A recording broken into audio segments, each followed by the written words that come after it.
with that being said, I'll jump in here. And, we call this Parent Reset, and I'll share with you kind of the moment where I was like, you know what, this is what I needed to hear, and this is what I hope and I believe a lot of other parents probably need to hear. And it was earlier on this month, or I guess at the end of last month, where I got a devotional that comes through my inbox. I read it sometimes, most of the time I don't.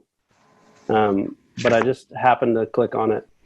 And so I'm going to read a couple things from it. And this is kind of what got me thinking for this tonight, the Parent Reset. Some simple but urgent guidance to get us through these next months. I awoke on a Saturday with this in mind for guidance. Eddie Hilsom, 1914 to 1943, a young Jewish woman who suffered much more injustice in the concentration camp than we are suffering now. In Psalm 62, which must have been written in a time of major oppression of the Jewish people. Let us begin with Eddie. This is a quote from Eddie Hilsom, written in the Westerbork transit camp. There is a really deep well inside me, and in it dwells God. Sometimes I am there too, and that is all we can manage these days, and also all that really matters, that we safeguard that little piece of you, God, in ourselves. Note her second person usage, talking to you, God, quite directly and personally. There is a presence with her, even as she is surrounded by so much suffering. And then the classic wisdom of the Psalms. In God alone is my soul at rest. God is the source of my hope. In God I find shelter, my rock, and my safety. What could it mean to find rest like this in a world such as ours? Every day, more and more people are facing a catastrophe, extreme weather. The neurotic news cycle seems to amplify the daily chaos. The pandemic seems to be returning in waves and continues to wreak suffering and disorder with no end in sight. It's no wonder that the mental and emotional health among a large population of America is in tangible decline. Somehow, our occupation and vocation as believers in this sad time must first be to restore the divine center by holding it and fully occupying it ourselves. If contemplation means anything, it means that we can safeguard that little piece of you, God, as Eddie Hilsom describes it. What other power do we have now? All else is tearing us apart inside and out. And as I read that, I thought, that's exactly what I needed. That's exactly what I needed to hear. And my hope for you and I tonight is that this will be a moment where you can just catch your breath a little bit as a parent. A moment where you can realize how far you have come since March 2020. That this is a moment that you can reconnect with God and with each other. And not only that, hopefully you can get a few practical tools that will help us kind of reset and move forward as all the chaos still continues around us. And I was telling Leanne, I was listening to the Brene Brown podcast the other day where she talks about day two. And day two is the idea that we're in the middle. You're in the middle of whatever it is that's going on, and you've come too far, so you can't turn around, you can't go back, and your only choice is to go forward. And Brene talks about how disaster workers experience this all the time. At about the 6-month mark of a disaster recovery, where the original high of kind of helping and just doing whatever you can to make the situation better starts to wane, and there's still a ton of work ahead of you, and you can't give up, but you're burnt out, you're worn out, and you're tired. And so friends, I just want to say to you, welcome to day two. We have been in this pandemic for 6 months now or so, since March of this year, and we're not out of it yet. But I do want to acknowledge all that we have done in the time since it started. For many of us, we've become expert epidemiologists. We've become homeschool teachers. We've learned how to juggle the roles of parent, husband or wife, worker, co-worker, all the different things, sometimes from the same single chair at our dining room kitchen table. This is one of the rare moments I'm in my office. Usually I'm in that chair playing multiple roles at the same time. We've made major decisions about social distancing and friends and schools and how we're going to handle all that. And sometimes we're making those decisions day by day. We don't even really know what the next week might even look like. We've all been under the same roof with our families, and we have yet to, at least it hasn't been reported that anyone has killed each other. So that is another major milestone we have all accomplished. We have done that for that long without any major incidences. But, throw in this is just a season of prolonged uncertainty, prolonged stress, political and racial division in our country. And I think we need a reset. Not just because of what we've been through, but because we want to be the most authentic versions of ourselves. As Eddie was talking about in that quote, we want to access that deep well inside of us where God dwells. One of the things I've been telling myself lately is, you're not a failure in this time. You're just overwhelmed as I lose patience with my kids, as I expect blanket obedience because I just need the day to be done. We are all not failures. We are just a little overwhelmed because we've been in the middle of this and we find ourselves in day 2. And so I want to put these 2 quotes back up here and just read them again from Eddie. And then we're going to do one more thing from there.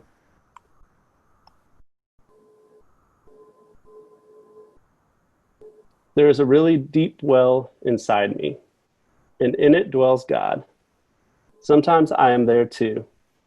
And that is all we can manage these days, and also all that really matters. That we safeguard that little piece of you, God, in ourselves. And then from Psalm 62. For God alone, O my soul, wait in silence. For hope is from him. He only is my rock and my salvation, my fortress. I shall not be shaken. On God rests my salvation and my glory. My mighty rock, my refuge is God. One of the things that we have said around here often is when it comes to any phase of a child's life, you've probably seen us say this if you've been around WHPC for a while, but it's just a phase, so don't miss it. A lot of people say it's just a phase, don't worry, it's going to pass. And believe me, when it comes to this situation, I want to say this too shall pass. But one of the things we say is it's just a phase, don't miss it. Because a pre-K kid is only developmentally a certain way for a while. And there's unique opportunities that we can leverage for faith formation in the growth of our children. It's the same thing when it comes to a teenager or whatever. There's hard things, but it is just a phase. So don't miss it. Lean into the things that present themselves there that we can lean into. And so I think as we start this, as we think about a reset, and as we get into some kind of practical ideas here in a minute, I want to invite you to also just to see this in that same way, that this is just a phase. So let's not miss it. If we were to hit pause, if we were to reset, if we were to kind of find our feet under us a little bit, if we were to take a deep breath, if we were to access that deep well of God inside of us and linger there for just a little bit, I wonder what might happen. And I wonder what renewed vision we might have as we walk through day 2 and we start to look towards the light at the end of this tunnel. And how might we want to take advantage of this phase, as difficult and as chaotic and as crazy as it is. And so that's our hope tonight, is that we can do that. We can look in and get some practical tools. We're going to give you some practices that you can practice in resetting as well. But before we do that, I want you guys to at least get a chance to see each other and say hello, and so that we're not just talking to the screen the whole time. So here's what, you got about 5 minutes. We're going to kick you into some small groups. You can unmute, you can turn on your screen, say hello to each other. And I'd love for you to answer this question. What is attractive to you about a parent reset? So Stacy's going to send you to small groups. We'll call you back here in 5 minutes. It'll automatically bring you back in. But what is attractive to you about a parent reset? Y'all discussed, and we'll see you back here in a little bit.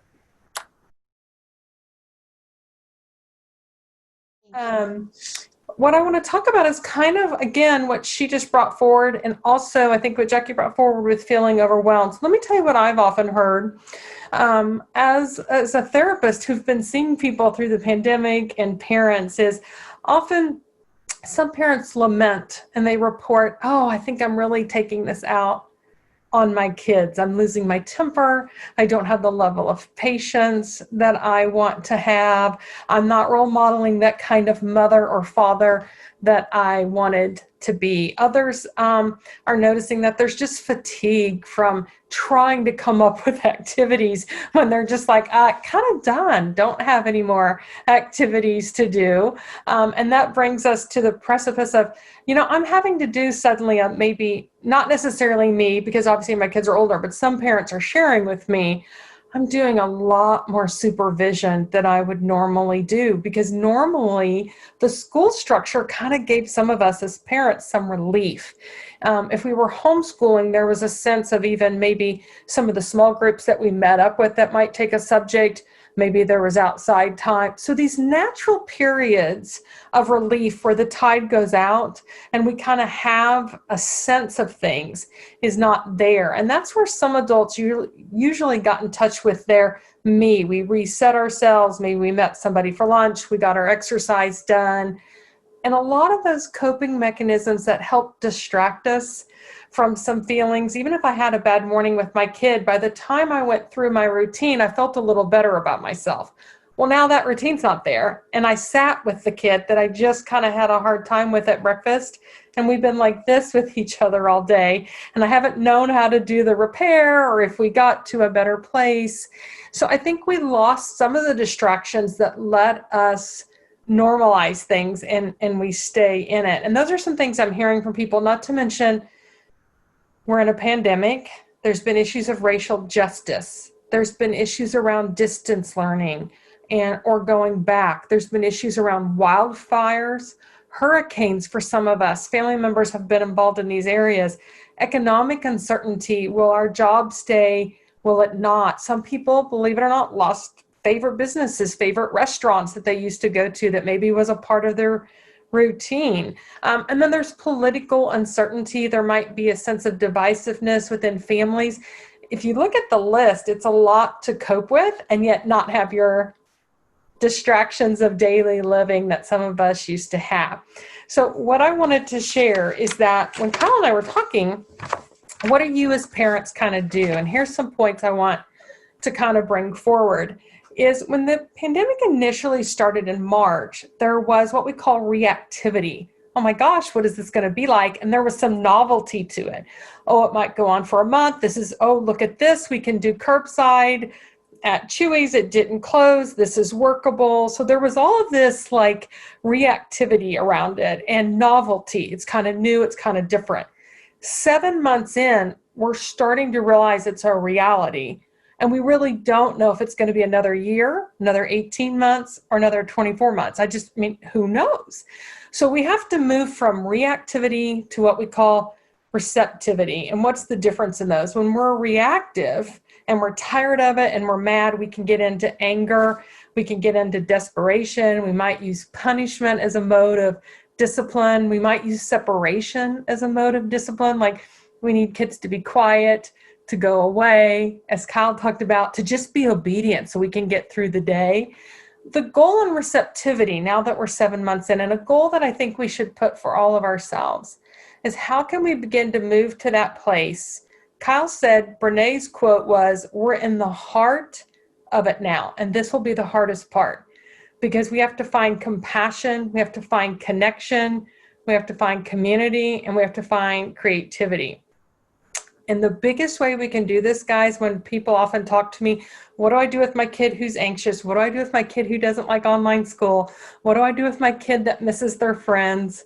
What do I do with my kid who won't get on Zoom and say hi to their friends? And I'm worried about them not being social, or my child won't wear a mask. There's all these worries, and we put them under my kid or my kids. And I get that we as parents are genuinely concerned about our kids. But what I notice is we don't stop to think about ourselves.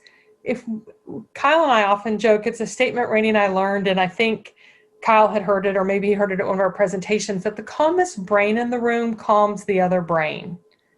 So that means as the adult, I have to know my mind. I have to have some practices that help me move into the now. And I have to know the mind of my child and help them, but I have to know myself first. It's the idea of the oxygen mask first. And so we have got to figure out how to support ourselves. I think the reason we struggle with finding resilience, creativity, connection, and gratitude is because parents have a tendency to work from a fix-it model. We want to fix it. We want negative feelings to go away. We want sad looks on our children's faces to go neutral or happy. I mean, we just want to work from a how can I fix it mentality. And really, guys, what the season of life is that we're in is about presence. It's about practicing presence. We have to move from a fix it to a presence mentality. And that means that we have to face things. We really have to face things, and we have to be able to resurrect hope in that. So I'm going to give you a couple of points. And I know that might be hard to take notes, but this is being recorded. You can also play it back if you don't hear all of them. First of all, I think that you have to be able to get quiet enough to tune in to your child's experience. Just notice what they're feeling. Make a statement to them like, I see you are experiencing something, or I see that your lip is quivering. You just recognize that it's happening. You don't say anything more. You don't even name the emotion. It's just, I see that something's happening for you. Same practice you should say to yourself, something's happening for me. Offer a nonverbal gesture, which might be touch, just sitting next to them, picking up a Kleenex box, bringing it near them, but you're nonverbal. You're just sitting there, maybe head down, right next to them, just giving them the sense that you're welcoming this intense emotion that they have and that we can be with it. Much like the metaphor I gave Patricia, let that tide come in and let it go out and let it come back in, and just show them through your nonverbal of sitting there that we can be with this. There's something meaningful to this that we're going through. We're going to end up doing something with it, but let's sit with it right now. The third step is tell your child to notice what they're feeling and that these are big feelings. And if they start crying, going, well, I'm angry because I'm never invited to a party and I can't go anywhere, or my graduation is messed up, or I don't have any friends, or I hate homework, whatever they tell you, just tell them that these are big feelings and notice them, and we'll end up doing something with it and let them talk. We also need to be sure that we give kids quiet time where they can reflect. We don't need to make them constantly out with us. Let kids have periods of quiet time without thinking that that necessarily means they're sad. They naturally got those times before. Let them have some. There should be other markers if you think they're really sad. Understand everybody's got virus fatigue. We're going to feel that. Just recommit to those ideas of connection and how we get about. Do make a daily schedule that really role models getting up, making our bed, getting dressed. They should still have the same activities that maybe they had before. Even if they're doing online school, we still get ready, we still get dressed. There's a lot of data about going through that routine and presenting yourself is helpful, even if you're just sitting at a desk down the hall or in a game room that you've turned into a schoolroom.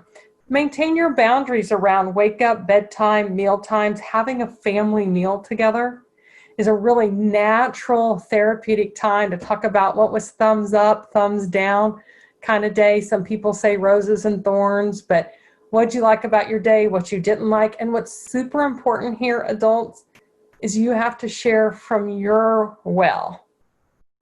Kids learn by being eavesdroppers to our experiences. They aren't born knowing every single emotion. So when we say, and you need to make it appropriate, I had a really hard day today. I had 5 appointments back to back. That probably wasn't smart of me. I didn't get good rest, but I'm glad I made it through. And I think I did a good job, but boy, next time I'm going to change how I do that.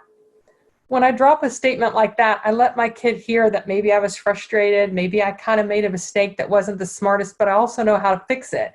Change that next time. And I'm role modeling to that child what they might be able to do. So parents need to speak up. Don't just sit there and act like it's all the children's responsibility to share thumbs up, thumbs down. You need to bring, I'm really working on this goal of clean, as I look at my desk, I'm really working on this goal of organizing my desk, and I'm terrible at it. I just don't get it. Honey, I saw you laughing. You shouldn't be laughing. I'm really working at this goal of organizing my desk, and I think I'm terrible at it. I don't know what happened to me with my desk, but I'm going to keep trying. Maybe that's all I say, and I'm kind of poking fun at myself, but I end it with, and I'm going to keep trying. That is a way for a parent to show a kid it's okay to have emotions. It's okay to talk about something that's not working, and how I accept myself, and yet how I move forward. So be sure, parents, that you're not just watching the kids and not sharing from your own self and growth-wise. Kyle and I in a minute are going to talk about some other aspects of actual practices, but I wanted to give you guys some technical data about moving from reactivity to receptivity, learning how to be present and sit with your child's emotions regardless of their age. I would encourage you guys, if you're a reading group or an audiobook group, that I would consider looking at something. It's the subtitle will say women. It's really meant for men and women, but I think it's a good resource, and it should be the practice of presence. I want to make sure I got that. I think it's the gift of presence. It's the gift of presence, and it will be by Caroline Welch. And I think what Caroline Welch brings home, and for those of you who don't know her, she happens to be the wife of Dr. Dan Siegel, just trivia fact. If you're familiar with Dr. Dan Siegel, who wrote Parenting from the Inside Out, Developing Mind, Mindsight. The Gift of Presence by Caroline Welch, again, it really is for men or women, brings home this idea that so much of what we are doing is really solved by relationship and our ability to be in relationship with one another. I would argue, as Kyle and I think are going to stress tonight, also our relationship with God, but the focus of attention needs to be on relationship, and we can get to resilience, creativity, and connection and gratitude through that art, but we need help getting there. So if you are not really good at patience, you're a really hard time at being in the now. When somebody tells you, just be in the now, if you're struggling with that, I would look at this material. When we are thinking about the past, like how things happened in March or how things happened years ago, and when we're too into the future, when will this be resolved? Anxiety lies in the past and the future. We really have to be able to stay in the now to find our competence and to get a pragmatic plan to move forward. Outside of Caroline Welch's book, for those of you who have kiddos, I would really also consider The Power of Showing Up by Tina Bryson as a resource to get with you, The Power of Showing Up. Again, it gives pragmatic examples is why I like it, but it really hones this idea of how to be present. You can't solve racial injustice, economic uncertainty. You don't know what the election's going to be in November. Hopefully you know one universal truth, that outside the layers of culture, media, press, politics, you understand a couple of things, that there is a God, that you are dearly loved, that we're created for purpose, there is a plan. If you can fall on that and really practice presence, you will create a sense of emotion in the household that can deal with things as we move forward. I think it's really interesting that in our small group studies and our sermon series right now at Westlake Hills, we're talking about faith stories and how those reconnect us, I think, not only to maybe the greater community and our own purpose, but really they connect us to the sacredness of our relationship with God and how he's at work and how he invites us to be in relationship with him. And I think that's key to getting through this. When Kyle and I were talking, when the pandemic first started, we were reactive and we were thinking about our roles. Now husbands stay home that maybe used to always travel, and we have a new dynamic at home. So we were adjusting our roles. It's time for us to really get focused on growth. Now that we know this is the new norm, it could last a while. We've got to move towards growth and see where we're being pulled and dive into a different way. So hopefully you'll get to some of those aspects. I'm not going to take time to go into a bunch of other stuff, but I think holding that and really learning about presence and learning what's upsetting you, what's got you bothered. If you get your body centered and you get your self support, kids are raised in that emotional connection that we have from ourselves to the world. If we get that settled, I think it's going to help be able to stabilize them. So I'm going to pause there for a moment because I think, Kyle, we wanted to dial in to some other parts about the 3 practices we want them to take from tonight. Absolutely. Thanks, Leanne, for that great information. And like she said, this is recorded, so you can go back and listen to it, and I know I will be.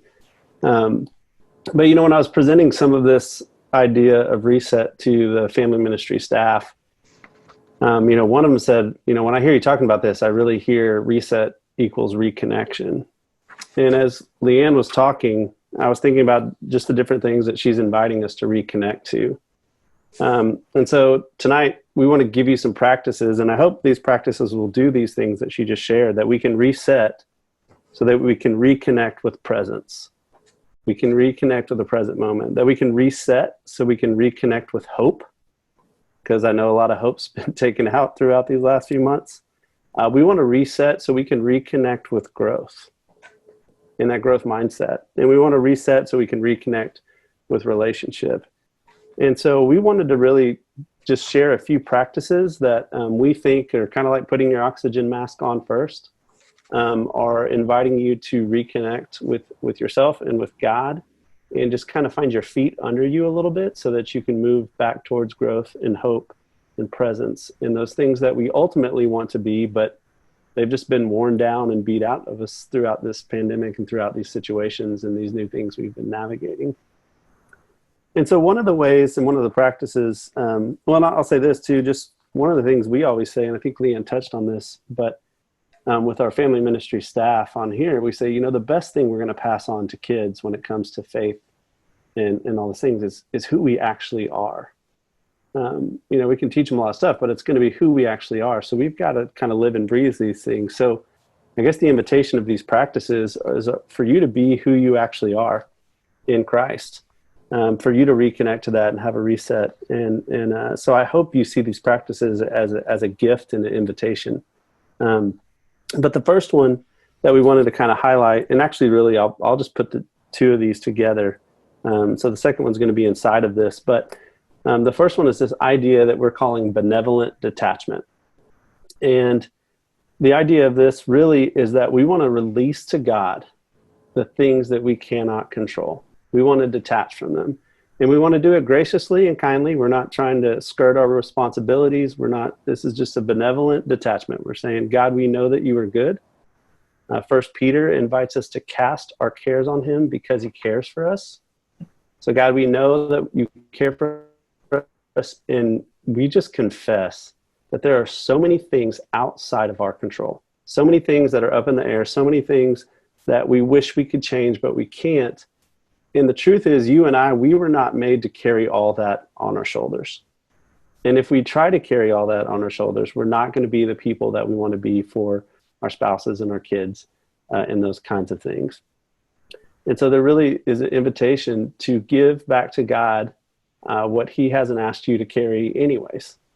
And so one of the things that a little mantra, and I picked this up from a book by John Eldredge called Get Your Life Back, but he just says, repeat this mantra over and over and then linger, but I give everyone and everything to you, God.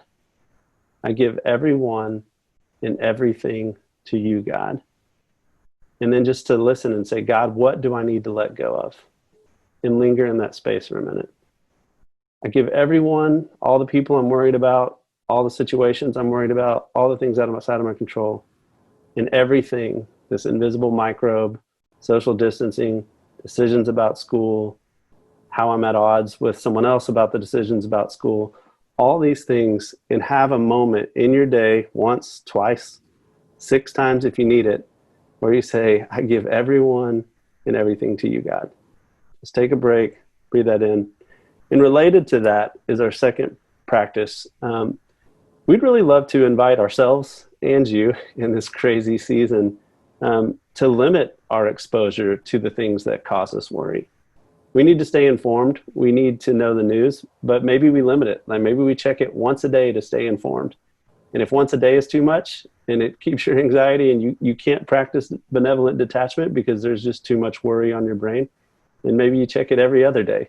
But to begin to limit your exposure and your intake of those things so that you have more space to breathe a little, so that you have more space to practice presence, so you have a little more capacity in yourself to be those things that Leanne was just talking about, because you're limiting that thing that comes in and you're passing off the stuff that God's not asking you to carry back to God.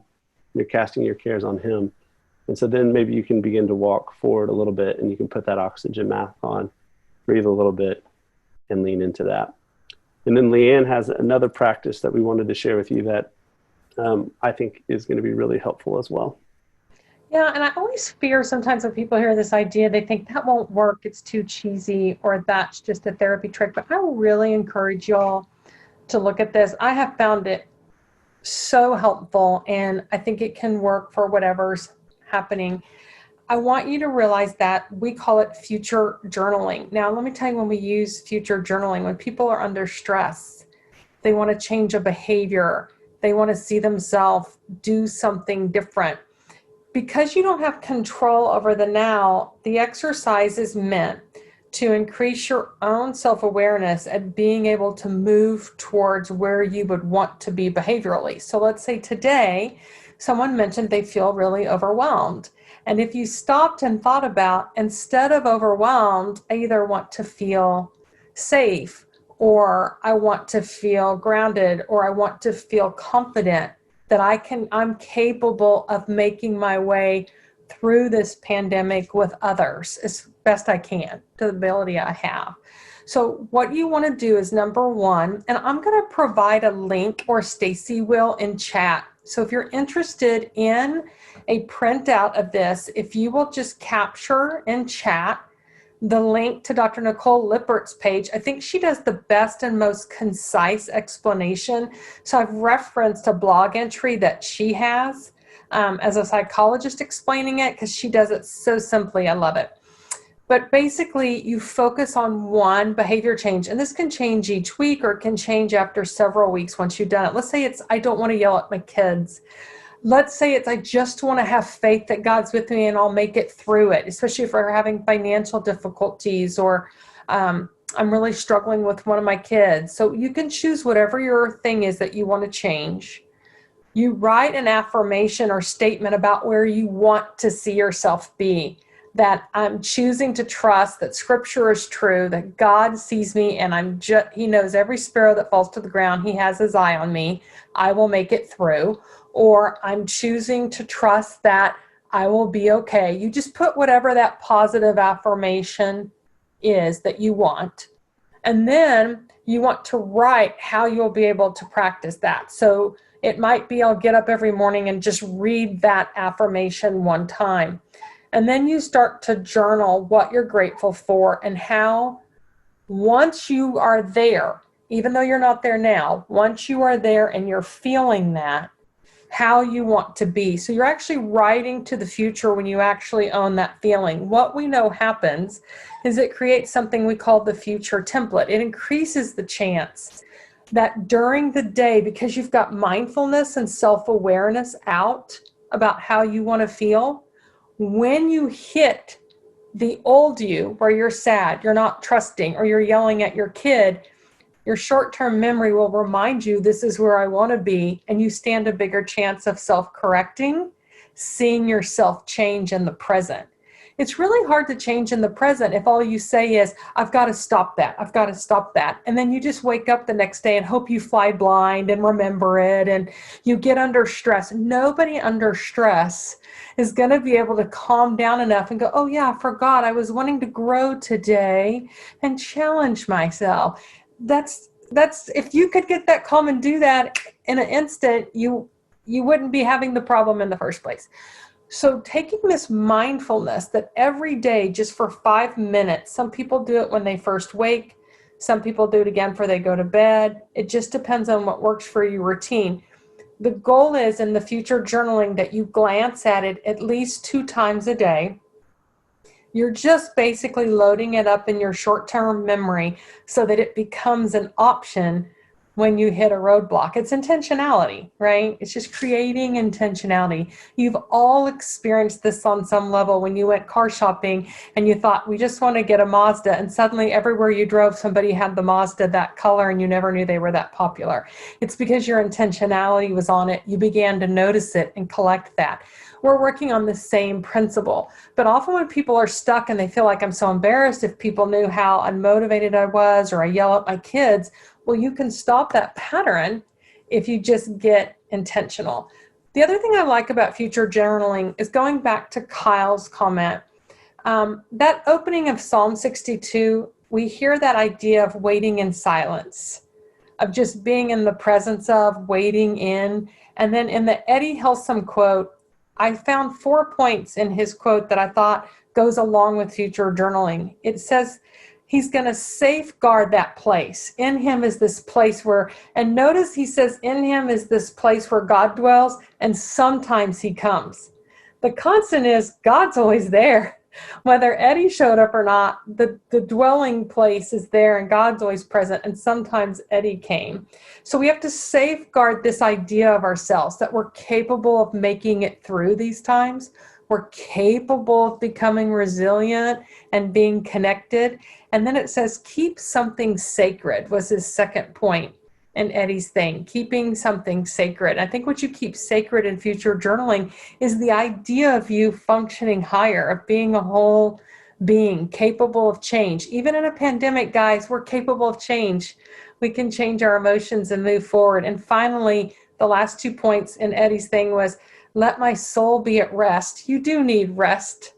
Guys, you can't always be on. Be sure you're getting that. And finally, he said that God, I can't remember exactly how, but in that Eddie quote, it's something about seeing God as the source.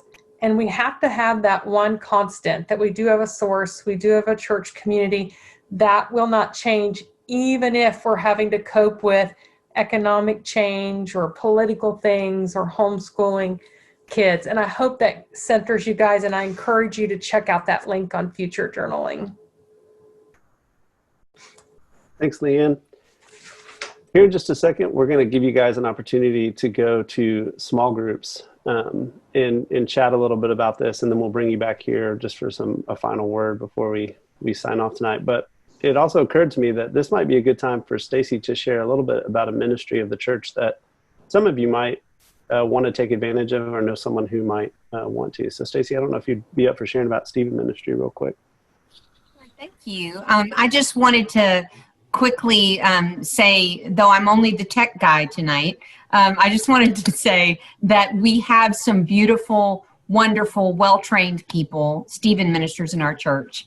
And if any of you would like a companion to walk with you for a time, not to solve problems, but to help practice the presence of God with you in your life, listen and be a support, Christ's hands and feet and ears to you, please reach out to me.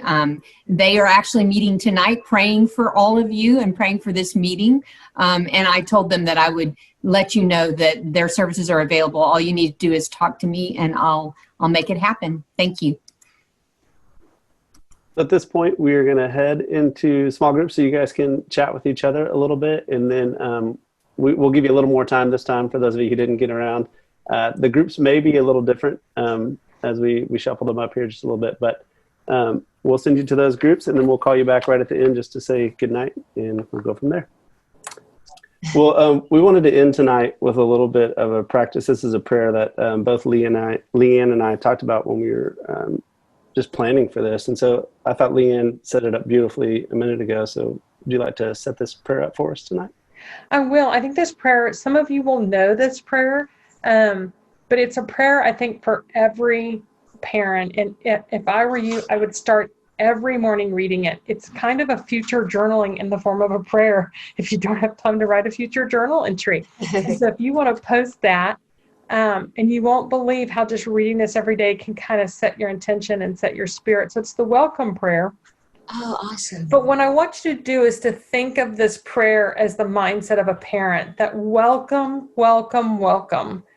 I welcome everything as a parent that comes to me today, because I know it's for my and my family's healing.